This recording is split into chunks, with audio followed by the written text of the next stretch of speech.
Muchas gracias. Sin lugar a dudas, la enfermedad cardiovascular es una de las complicaciones más frecuentes o más importantes en la diabetes y por otro lado corresponde a la causa más frecuente de muerte. Las complicaciones cardiovasculares pueden englobarse dentro de este grupo, que son, en primera instancia, la enfermedad coronaria macrovascular, la disfunción autonómica, la enfermedad coronaria microvascular, y el daño miocárdico y funcional secundario, tanto a la hipertensión arterial como a la diabetes o la hipertensión arterial asociada a la diabetes. Hay que recordar que rara vez estos síndromes existen de manera aislada, prácticamente se encuentran puestos uno con otro, ya sea la enfermedad coronaria macrovascular, más disfunción autonómica o todos ellos. De tal manera que en eso radica la dificultad para definir si realmente existe o no la cardiomiopatía diabética. Entonces, la cardiomiopatía diabética es verdad o ficción. Todo esto nace en el año de 1972, cuando Robler del Colegio Americano de Medicina en Nueva York hace una publicación de un análisis basado en 27 pacientes. Son 27 autopsias, todos ellos con cardiomegalia y datos clínicos de insuficiencia cardíaca y además glomerulosclerosis diabética.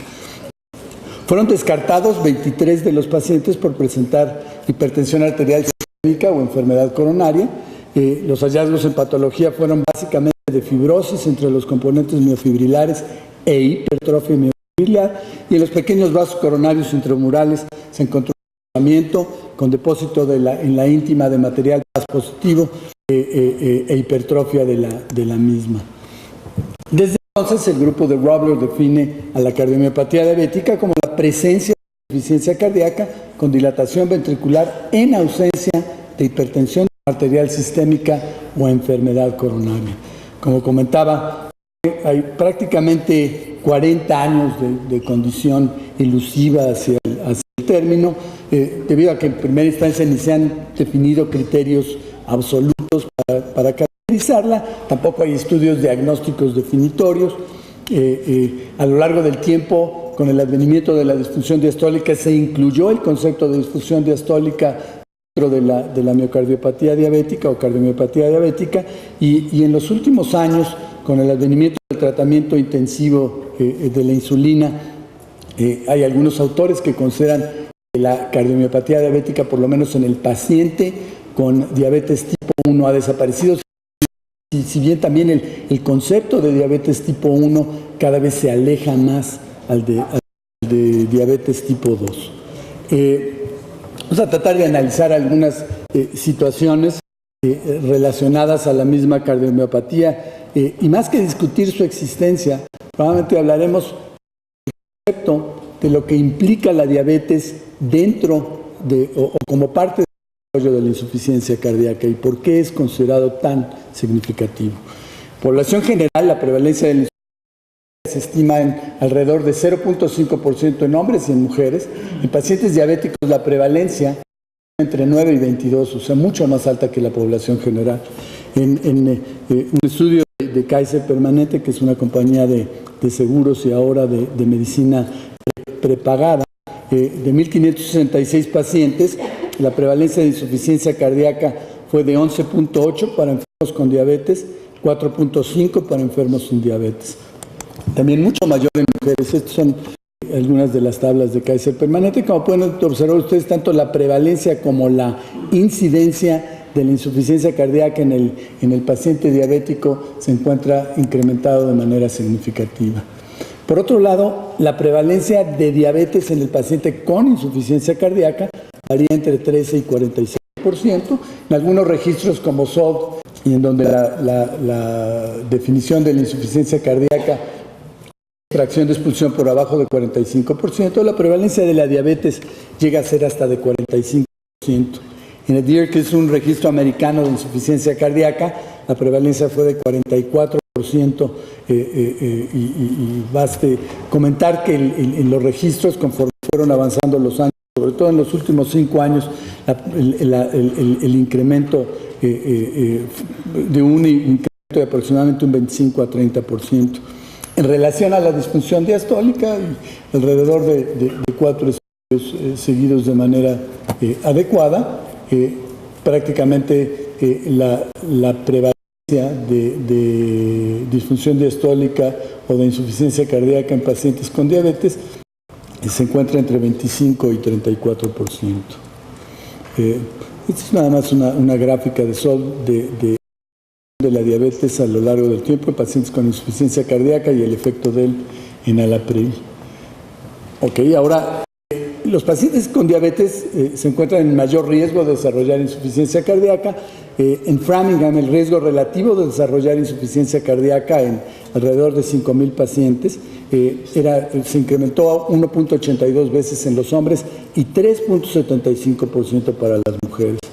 En el estudio de salud cardiovascular, la prevalencia es más o menos 33 y 45% para hombres y mujeres. Y recordar que la diabetes es un predictor de insuficiencia cardíaca independientemente de la edad, de la enfermedad coronaria, hipertensión arterial. La glicemia, por otro lado, es un predictor de insuficiencia cardíaca.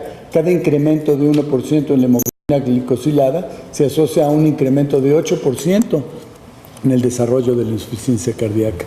Es un estudio interesante, donde se incluyen alrededor de 50,000 casos de cardiomiopatía diabética comparado con controles y diabéticos. Como pueden observar ustedes, la probabilidad de nomios para tener insuficiencia cardíaca o cardiomiopatía dilatada aumenta significativamente con la diabetes y sus complicaciones, partiendo de 1.5% en diabetes no complicada, 2.5 veces prácticamente en diabetes con daño microvascular.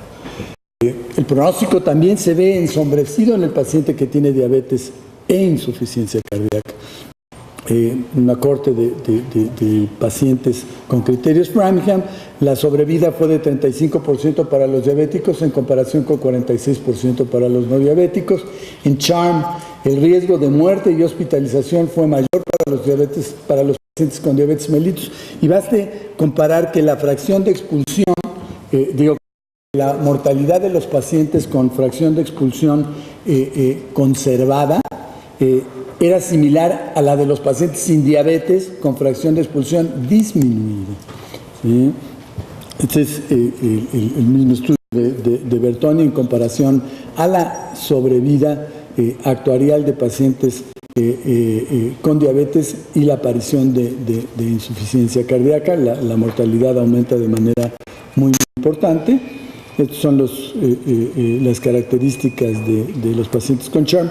Como pueden observar ustedes, hay pacientes con alrededor de 40, entre 32 y 40%, si tomamos en consideración pacientes con disfunción diastólica y disfunción sistólica. Pero la mortalidad en CHARM en los pacientes diabéticos es mucho mayor, así como también las complicaciones relacionadas al número de hospitalizaciones.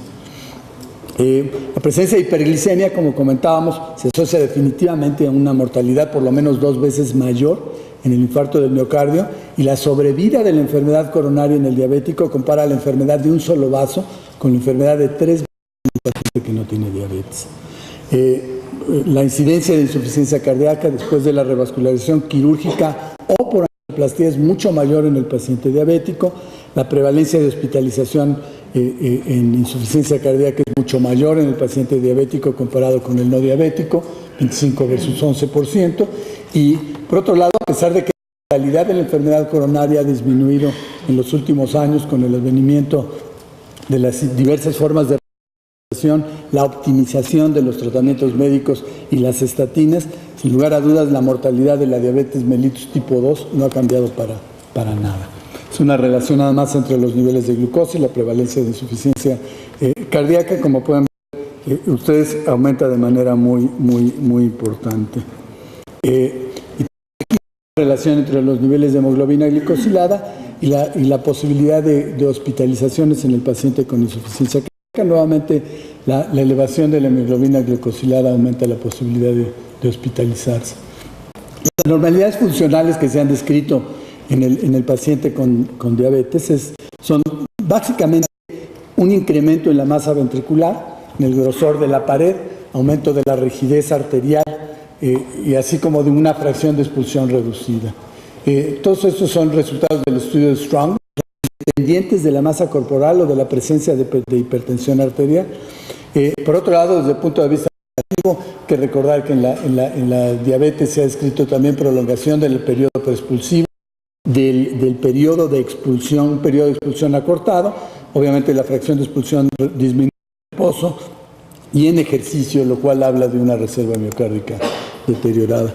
Estos son resultados como pueden observar ustedes, tanto la masa, hay diferencias significativas entre los pacientes diabéticos y no diabéticos, en este caso se trata de mujeres, tanto en masa como en grosor ventricular, en grosor relativo, así como en los parámetros de contractilidad. Lo mismo ocurre en hombres, en prácticamente los parámetros, de tal manera que el paciente con diabetes tiene un corazón más grueso, con una masa ventricular incrementada, independientemente de la masa corporal e independientemente de la hipertensión arterial.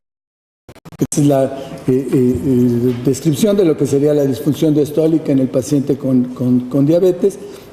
Es una relación entre la insuficiencia cardíaca y la descripción o la aparición de disfunción diastólica en el paciente con diabetes. Esto aumenta de manera significativa la aparición de lo que sería la insuficiencia cardíaca, describiendo exclusivamente la disfunción diastólica. El paciente con diabetes tiene diastólica per se exclusivamente por el incremento en el grosor de la masa ventricular, de la masa ventricular y del grosor ventricular, aunque como veremos también hay elementos desde el punto de vista celular que lo explican.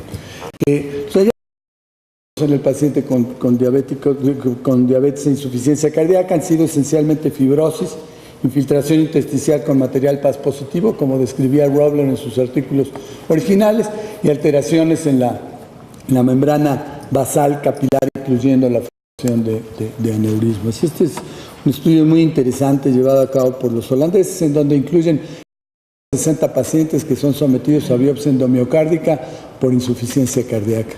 De esos 60 pacientes, 40 fracción de expulsión disminuida y 20 fracción de expulsión preservada, y el grupo de diabéticos que son incluidos en estos 60 pacientes son alrededor de 16 en el grupo de enfermos con fracción de expulsión disminuida y 10 en el de fracción de expulsión aumentada.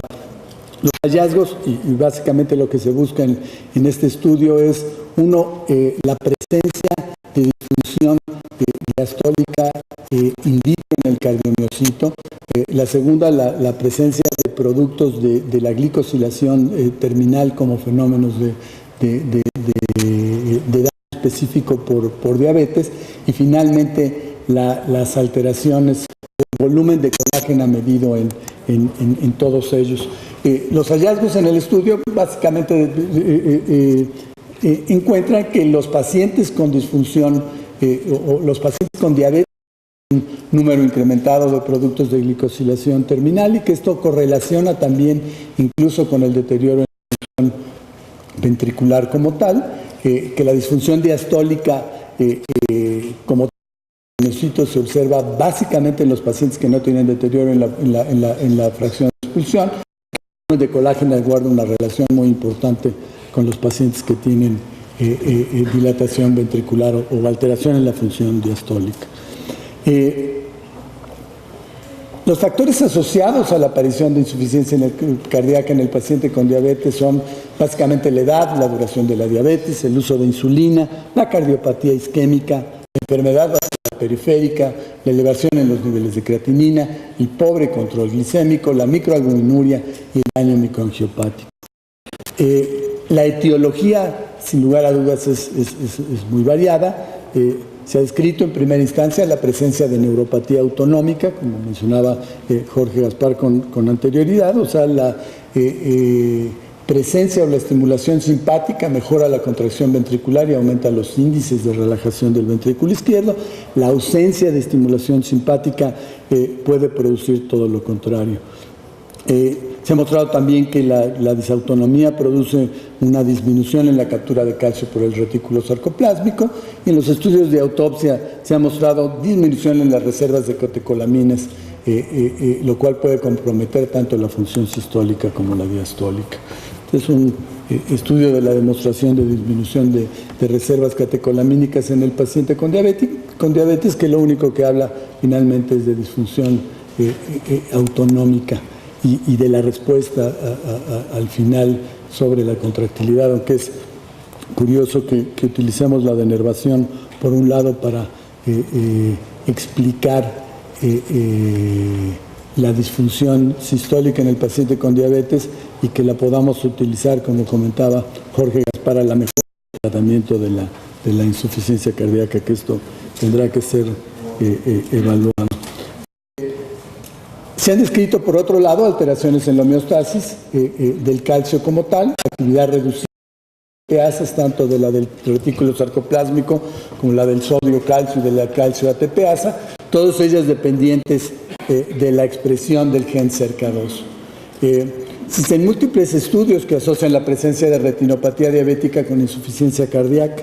Y de hecho la proporción de pacientes con insuficiencia cardíaca aumenta de manera significativa y con una correlación muy alta con los pacientes que tienen retinopatía.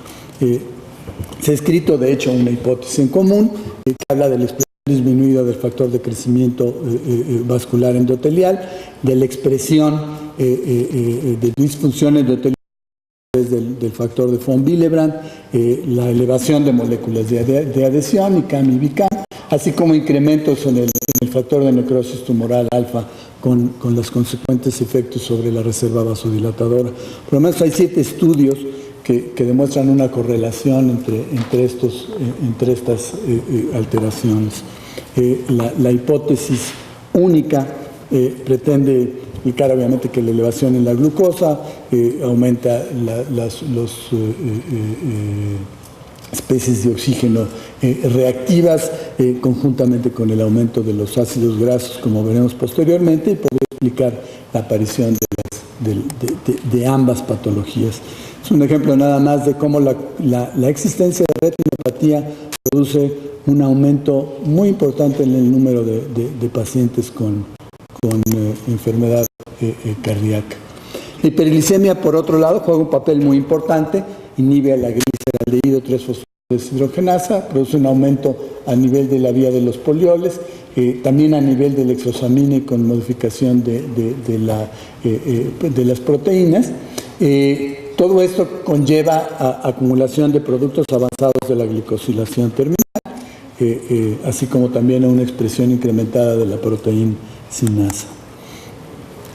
Asimismo, el hiperinsulinismo conlleva no solamente alteraciones metabólicas, sino también a un proceso inflamatorio que es capaz de promover la aterosclerosis, disfunción del músculo liso con activación de la PKC, de la proteína sinasa, así como aumentos de la glicosilación terminal. Es una expresión, un intento de explicación de cómo la hiperglicemia, a través de la expresión de los receptores, más del receptor GLUT4 que del GLUT1, conlleva obviamente a una señalización inadecuada de la insulina, sobre todo en el hiperinsulinismo, aumento de PKC y de productos de degradación terminal, acumulación de especies reactivas de oxígeno, glucotoxicidad, fibrosis y disfunción miocárdica. Condiciones normales, hay que recordar que el corazón obtiene energía por lo menos 70% de ácidos grasos y 30% de lactato. Esto normalmente puede moverse hacia un lado o hacia el otro. El corazón insuficiente pierde esta capacidad, de tal manera que depende exclusivamente de grasa. El utilizar ácidos grasos conlleva mayor acumulación de ácidos grasos, que aumenta, produce incremento en la actividad de creatinsinasa y disminución relativa del ATP, acumulación de ADP y disfunción de la fosforilación oxidativa y de la cadena respiratoria. El corazón del diabético depende de la oxidación de los ácidos grasos. Esto conlleva a un fenómeno de mayor lipotoxicidad, así como acumulación de los lípidos. Acumulación de lipoproteína lipasa, que es un factor cardiopático conocido, acumulación de ceramidas, acilcoenzima y creatinina, que conllevan a mayor acumulación de especies reactivas de oxígeno, apoptosis y desarreglo en la fosforilación oxidativa. Nuevamente, nada más el intento de explicación: acumulación de los ácidos grasos y triglicéridos, acumulación de factores miocardiotóxicos, mayor lipotoxicidad y mayor disfunción miocárdica.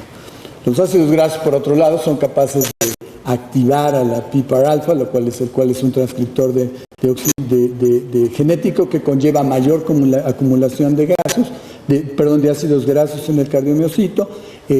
Esto produce mayor acumulación de especies reactivas de oxígeno. De tal manera que esto es demostrado in vitro, la sobreexpresión de lipoproteína lipasa, la estimulación de PPAR-alfa y la activación de coenzima A sintetasa generan un fenotipo cardíaco similar al de la miocardiopatía diabética. Este es el ejemplo nuevamente: la disfunción de PPAR-alfa, acumulación de ácidos grasos, disminución, mayor oxidación de ácidos grasos, acumulación de especies reactivas de oxígeno y finalmente alteraciones a nivel de la cadena respiratoria que conllevan a disminución en ATP, acumulación de ADP y alteraciones. Sobre la revascularización coronaria quirúrgica en relación a la revascularización intervencionista, y existen metaanálisis que lo demuestran, si bien por lo menos Bari 2 y Syntax lo contradicen. Respecto al tratamiento médico, los inhibidores de la enzima convertidora de la angiotensina, sobre todo en enalapril en SOLD y lisinopril en Atlas, han demostrado que en el subgrupo de diabetes los resultados son similares. En el infarto agudo del miocardio, tanto SAVE como GISI también han demostrado que el efecto es similar en el paciente diabético que en el no diabético. Renal, que es un estudio hecho con los sartán, demostró disminución por lo menos 32% en la primera hospitalización, aunque no tiene efecto sobre la mortalidad. Y DNT con irbesartán, una disminución de la insuficiencia cardíaca, pero comparado exclusivamente con placebo. En LIFE, los sartán redujo la posibilidad de la primera hospitalización, pero comparado con atenolol, que tampoco es el mejor betabloqueador en la insuficiencia cardíaca. Por otro lado, si bien los betabloqueadores han sido recomendados en el grupo de pacientes con insuficiencia cardíaca de manera similar, en el grupo de diabetes de manera similar al grupo no diabético, lo cierto es que no hay un subgrupo especial en estos estudios. Por otro lado, MERIT de insuficiencia cardíaca y seniors no demostraron una mejoría al comparar pacientes diabéticos contra no diabéticos. COMET mostró que carvedilol es superior a metoprolol, y en los tratamientos, algunas cosas como sería el tratamiento estricto de la diabetes, hay que recordar que Advance y ACCORD lo cuestionan, así como también SAVE y CHARM sobrevida el tratamiento específico con insulina. Desde el punto de vista cardíaco, la metformina definitivamente superior a las sulfonilureas. Las tiazolidionas, como todos sabemos, han sido cuestionadas. Una de ellas se encuentra totalmente fuera de la película, ha sido sacada del mercado, y la otra sabemos que produce edema, propicia el edema y facilita la aparición, por ende, o podría facilitar por ende la aparición de insuficiencia cardíaca. Los moduladores de incretina y otros medicamentos, si bien han sido propuestos por diversas ventajas en la protección para la insuficiencia cardíaca, la realidad es que por el momento no tenemos información contundente que nos permita llegar a esa conclusión. Ok, vamos a llegar nada más a las conclusiones. Como comentábamos al principio, más que una discusión acerca de la existencia o no de la cardiomiopatía diabética, trataba de enfatizar el efecto que tiene la diabetes sobre la insuficiencia cardíaca, de tal manera que, si bien hay evidencia en diversos estudios que la cardiomiopatía diabética no es producto de la imaginación, es una entidad clara y bien demostrada, lo cierto es que es extremadamente rara. La mayor parte de los pacientes tienen factores múltiples y en los que la diabetes como factor miocardiopático participa de manera determinante. Eso permite asentar que la misma parecería ser más un factor miocardiopático de tal envergadura que podría ser considerado como un conductor a la insuficiencia cardíaca. Muchas gracias.